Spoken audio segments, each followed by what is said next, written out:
अस्सलाम वालेकुम वरहमतुल्लाह। वालेकुम अस्सलाम। अभी बुखारी शरीफ का जिक्र हुआ था, जी जी। तो मैं ये पूछना चाहता था कि एक दो बंदों ने इतराज़ किया कि बुखारी शरीफ में मरवान बिन हकम से रवायतें ली गई हैं, तो इस बारे में थोड़ी वजाहत कर दें कि मरवान के बारे में हमारा अहले सुन्नत का क्या नज़रिया है, ताबी समझेंगे या उनका जो बुग़्ज़ बयान किया गया है इमाम हसन हुसैन रदी अल्लाह अन्हुमा के साथ, उसके बारे में हमारी क्या राय है, और स्याह में उनसे जो रवायतें ली गई हैं इसके बारे में जो इतराज़ात की जाती हैं उसका क्या जवाब है? उसका जवाब गुजारिश ये है कि जहाँ तक है किसी रावी से रिवायत लेने का ताल्लुक, तो इसमें मुहद्दिसीन की रावियों के बारे में आरा और उनका उसलूब और मौक़िफ़ अलग अलग होता है।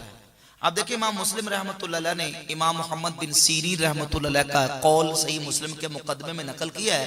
वो फरमाते हैं कि पहले हदीसें ले ली जाती थी और ये नहीं पूछा जाता था कि रिवायत करने वाला रावी कौन है।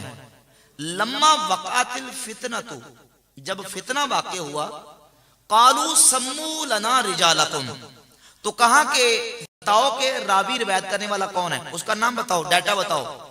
फयुनज़रु इला अहले सुन्नती फयुखज़ु हदीसुहुम, देखा जाता कि रिवायत करने वाला सुन्नी है तो उसकी हदीस को ले लिया जाता। वयुनज़रु इला अहलिल बिदअ फला युखज़ु हदीसुहुम, और अगर वो सुन्नी नहीं होता था, अहले सुन्नत नहीं बल्कि बिदअती होता था, तो उसकी रिवायत को कबूल नहीं किया जाता। इमाम मुस्लिम रहमतुल्लाह अलैह ने सही मुस्लिम के मुकदमा में इमाम मोहम्मद बिन सीरीन रहमतुल्लाह का कौल नकल किया। अब ये उनका ज़ाब्ता है। इमाम बुखारी रहमतुल्लाह का उसलूब यह है कि वो कहते हैं कि जब कोई बिदती रावी, बिदती गुमराह रावी, यानी कोई नासबी है या कोई शिया रावी है और उसके अकायद में खराबी है, तो उसकी रिवायत को लेने के लिए कुछ उसूल और ज़वाबित हैं। बिदती रावी की रिवायत को कबूल करने के लिए कुछ ज़ाबिते हैं। उसमें एक ज़ाबिता यह है मुहद्दिसीन का कि जो बिदअती रावी ऐसी रिवायत बयान करे जो उसकी बिदअत और उसके गुमराह अकीदे की तईद करती हो, उसके गुमराह अकीदे की तईद में जाती, उसके हक में जाती हो, तो ऐसे बिदअती रावी की वो रिवायत कबूल नहीं की जाएगी। और अगर वो रावी बिदअती है और झूठ नहीं बोलता, तो और वो रिवायत उसके बिदअती अकीदे की तईद भी ना करती हो, उसके हक में भी ना जाती हो, तो उसकी वो रिवायत कबूल करने में कोई हर्ज नहीं है। यही वजह है कि इमाम बुखारी रहमतुल्लाह अलैह ने बाद शिया रावियों की रिवायतें भी कबूल की हैं। अपनी सही बुखारी में बाद शिया रावियों की रिवायतें भी लाए हैं, लेकिन अगर वो शिया इस दर्जे का है कि उसकी वो रिवायत उसकी बिदअत की तईद करती है, तो ऐसी वो रिवायत कबूल नहीं करते, और मुहद्दिसीन ऐसे ही करते हैं।